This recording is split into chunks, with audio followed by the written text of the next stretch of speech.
Эргеш Мейманов атындагы орто мектебинде быйылкы окуу жылында 94 мугалим эмгектенип жатат. 986 окуучу билим алууда.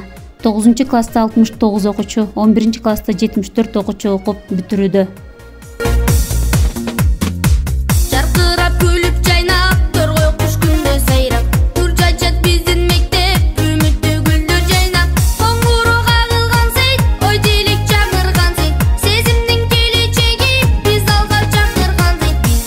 Мугалимдердин мыкты кесиптик тажрыйбасын жайылтуу жана таланттуу чыгармачыл мугалимдерди аныктоо максатында мектебибизде мыкты мугалим конкурстары өткөрүлүп турат. Конкурс өткөрүү ар бир мугалимди шыктандырып, мыкты мугалим болуусуна чоң стимул болот деген ишеничте мугалимдер үчүн да, окуучулар үчүн да ар түрдүү конкурстар, сынактар уюштурулуп келет.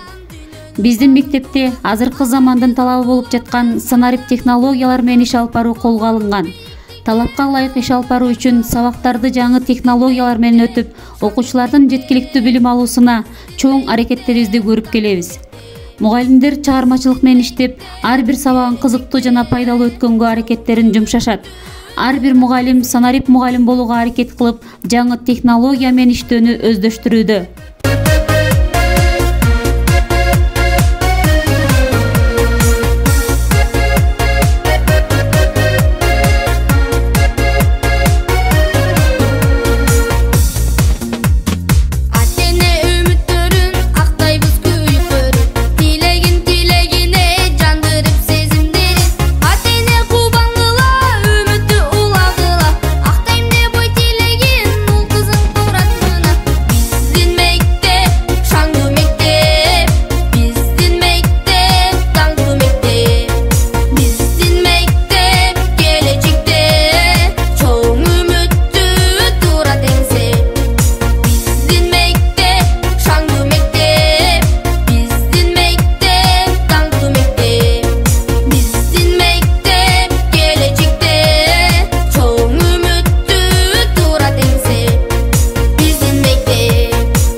Республикалык деңгээлде өткөрүлүп жаткан конкурстарга активдүү катышып, баш байгелерди жеңип алышып, чет мамлекетке жолдомолорду утуп, тажрыйба топтоп келишет. Санарип мугалим заман агымы эмес, заман талабы деген максатта мугалимдердин ар тараптан өнүгүүсү үчүн мектебибизде максаттуу тренингдер өткөзүлүп, мыкты тажрыйба алмашуу колго алынган.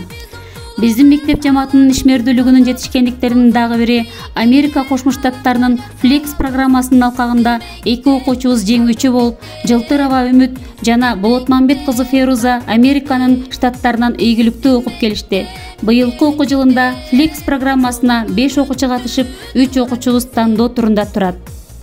Жалпы республикалык тестирлөөдө өткөн окуу жылында бүтүрүүчүбүз Бейшембек уулу Шахан 225 балл алып, алтын сертификат ээси болуп баарыбызды кубантты.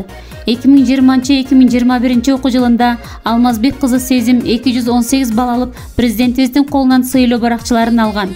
Окуучуларыбыз мындан сырткары STEM олимпиада, Зен олимпиада, Кенгуру, билимкана уюштурган эл аралык олимпиадаларга активдүү катышып, ысык көлгө жолдомо, чет мамлекетке жолдомолорду утушуп, эс алуу менен бирге дүйнө таанымдарын кеңейтип келишүүдө.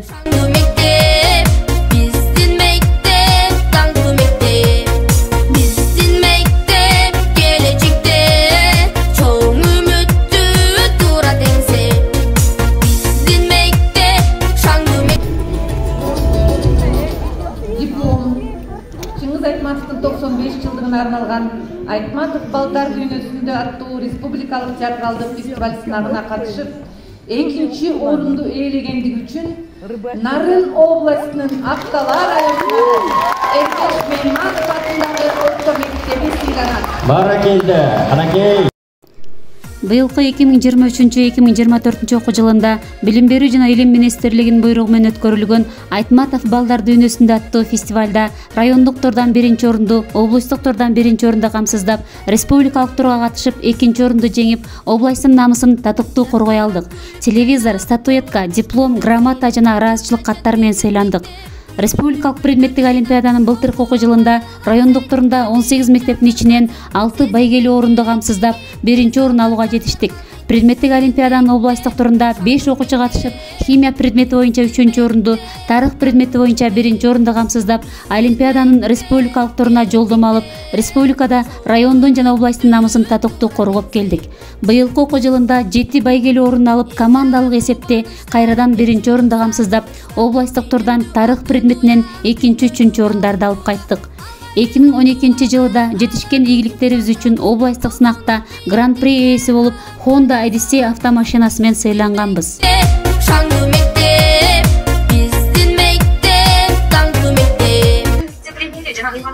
Кайрадан чакырылып, сынактын башка ээси болгон Honda Odyssey үлгүсүндөгү 2012 номерлүү автоунаанын ээсинин аты аталды.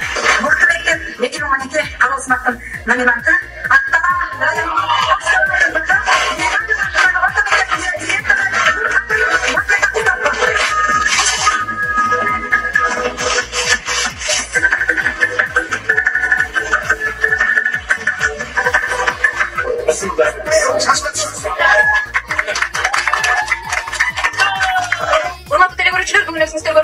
мыкты мектеп 2012 кароо сынагынын гран-присинин жеңүүчүсү Актау районунун Коштобай айылындагы Мейманов орто мектеби.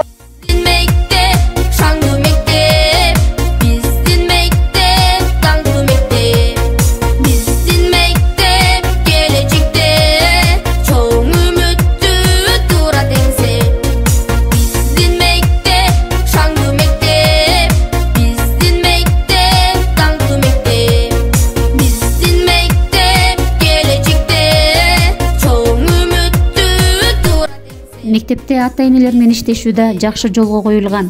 Энелер мектеби менен иш алып баруу колго алынып, ата-энелердин катышуусунда сабактар жана китеп окуу боюнча конкурстар байма-бай уюштурулуп турат. Ата-эненин мектеп турмушуна кызыгуусу окуучулардын татыктуу билим алуусуна чоң өбөлгө түзөт. Мектептин башталгыч класснын мугалимдери бирге окуйбуз жана окуу керемет долбоорлор менен ийгиликтүү иштешип, алгылыктуу иш алып барышууда. Бул долбоорлор окуучулар үчүн да, мугалимдер үчүн да мыкты натыйжасын берип келет.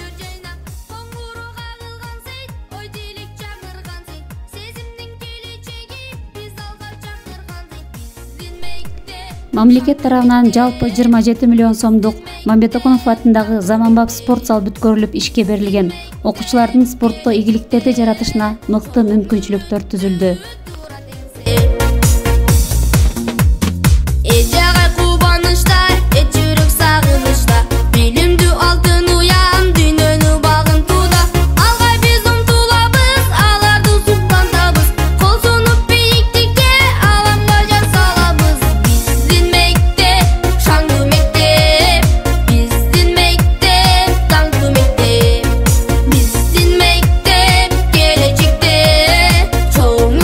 Мектепке кичи футбол аянтчасы үчүн айыл өкмөт тарабынан долбоор жазылып, Steam гранттан 2 миллион 870 миң сом, жергиликтүү бюджеттен 500 миң сом өздүк салым катары бөлүнүп, жалпы 3 миллион 370 миң сомдук футболдук аянтчанын долбоору ишке ашып, футболдук аянтча курулуп бүтүп, жакынкы күнү ишке берилгени турат.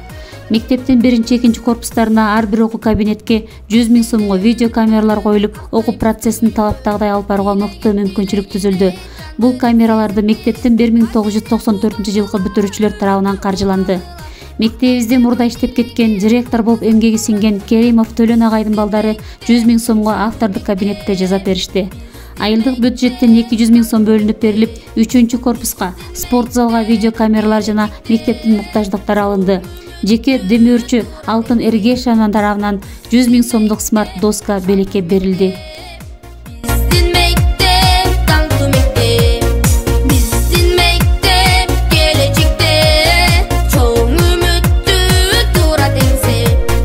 Окуучуларыбыз 21-чи кылымдын интеллектуалдары конкурсуна катышып, райондук тордон 1-орун, областык тордон 3-орунду ээлеп, ийгиликтерди жаратышууда. Мен кыргызстандык экениме сыймыктанам. Жаш талант, жоокер ыры, манас айтуу конкурстарында окуучуларыбыз барып катышып, байгелүү орундарды камсыздап келишүүдө. Манастаану интеллектуалдык таймашында райондук турдан 2-нчи орунду жеңип, областык турга активдүү катышып, мектептин намысын коргоп келишүүдө. Кыргыз Республикасынын президентинин жарлыгына ылайык улуттук наркты сактоо жана өнүктүрүү боюнча иш-чаралар жогорку деңгээлде уюштурулуп өткөрүлүп турат. Кыргыздын баалуулуктарын кийинки моонга жеткирүүдө башталгыч класстын эжелери чоң салым кошуп келишет.